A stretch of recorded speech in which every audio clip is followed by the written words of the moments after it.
आज हमारा grocery day बिल्कुल भी नहीं था, लेकिन मैंने अपनी चालाकी से उसको ग्रोसरी डे में कन्वर्ट कर दिया। जनाब हुआ कुछ इस तरह से कि मेरी सारी चीज़ और मेरे सारे स्नैक्स ख़त्म हो चुके थे, लेकिन रज़िया ये चीज़ें खाए बगैर रह नहीं सकती। मेरे भाई को आज मिली थी सैलरी, और इससे पहले कि सारी सैलरी मेरी भाभी हथिया लेती, मैंने बनाया प्लान एक।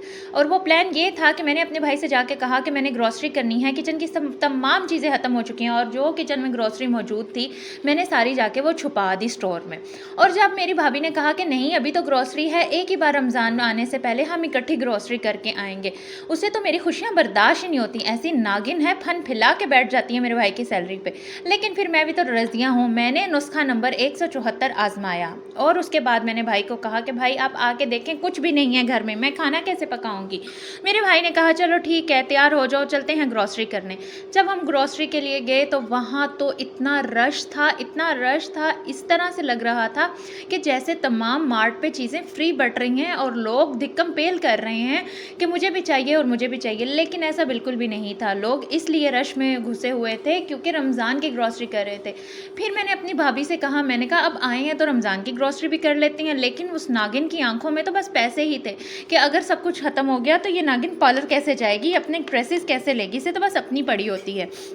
फिर इसने मुझे कहा कि नहीं, जो तुम्हें ज़रूरत है चीज़ें बस वो ले लो। फिर रज़िया तो आखिर रज़िया ही है, मैंने इंतहा की चीज़ें इकट्ठी की अपने लिए। मैंने अपने लिए नूडल्स लिए, बिस्किट्स वगैरह सब चीज़ें ली, और यहाँ आके घर आके सबसे पहले ग्रोसरी समेटते समेटते मैंने तो चढ़ा दी नूडल्स की पतीली, और पतीली भर के मैंने अपने लिए बनाए नूडल्स।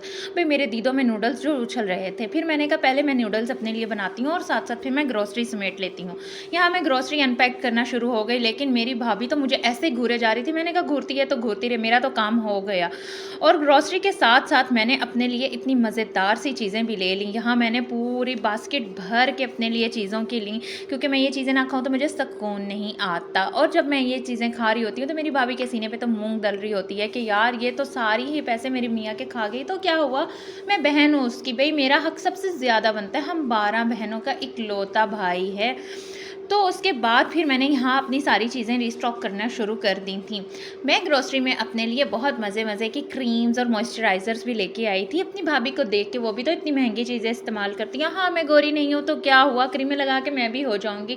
ऊपर से मेरी भाभी से जब पूछो तो कहती है मैं तो कोई वाइटनिंग क्रीम नहीं लगाती, मैं तो सिर्फ मॉइस्चराइज़र लगाती हूँ। हाँ, और वो जो इसके मॉइस्चराइज़र हैं वो भी एक मॉइस्चराइज़र इसका 5-5 हज़ार से नीचे का नहीं आता। अगर मैंने 1500 की कोई क्रीम ले ली तो क्या हो गया, कोई बात नहीं, कल को मैं भी गोरी हो जाऊंगी। मेरी भी शादी होने दो एक बार, फिर देखना मैं भी कितनी महंगी महंगी क्रीमें लगाती हूँ और इस भाभी को कैसे मैं पीछे छोड़ देती हूँ। मेरी भाभी को चक्की आटा पसंद है, लेकिन मैं चक्की वाला आटा नहीं लेके आई। मैं लेके आई सुपर फाइन आटा, और उससे बनाऊंगी मज़ेदार से पराठे। जो जो चीज़ें मेरी भाभी को पसंद थी मैं उनमें से एक चीज़ भी नहीं लेके आई, और हाँ, सब चीज़ें अपनी पसंद से लेके। मेरी भाभी यूज़ करती है डालडा ऑयल, मैं क्यों लेके आऊँ डालडा ऑयल, मैं भी फिर सस्ता ऑयल लेके आई, और पैसे तो मैंने बाकी अपनी जेब में डाले। कल मैं भी जाऊँगी पार्लर, अच्छे से फेशियल करवाऊँगी, क्रीमें मुँह पे लगवाऊँगी, और देखना कैसे चिट्टी सी होके आ जाऊँगी।